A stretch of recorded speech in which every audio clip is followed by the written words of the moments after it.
Voici celle dont tout le monde parle, la maladie à coronavirus, qu'on appelle aussi la COVID-19.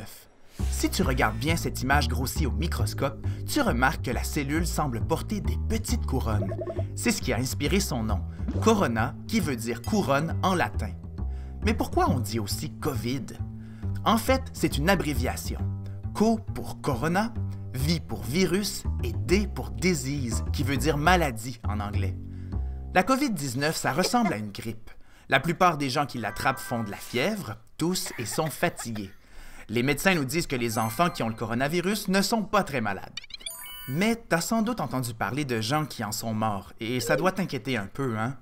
C'est que certaines personnes plus fragiles, comme les personnes âgées ou des gens qui ont déjà une maladie grave, sont plus faibles et peuvent avoir des complications s'ils attrapent le virus. Alors il est malheureusement vrai que des gens peuvent en mourir. Mais il s'agit d'exceptions. Comme la COVID-19 est contagieuse, le gouvernement a pris la décision de fermer toutes les garderies et toutes les écoles, et il a encouragé tes parents à rester à la maison. Il a demandé aux personnes âgées de ne pas sortir de chez eux et qu'on ne les visite pas. Il faut également éviter les endroits publics qui rassemblent plusieurs personnes. Plus il y a de gens dans un local fermé, plus les microbes peuvent se transmettre d'une personne à une autre. En bref, depuis quelques jours, on évite que le virus fasse le party avec nous.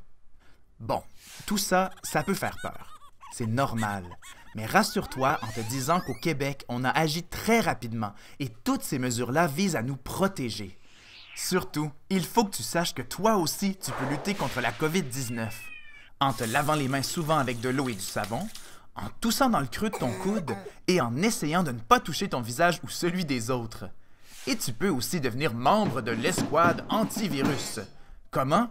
En lavant les poignées de porte et d'armoire chaque jour chez toi, en fabriquant un jeu de conséquences qu'on donne à ceux qu'on surprend à tousser ailleurs que dans leur coude, ou en encourageant ta famille à se laver les mains fréquemment.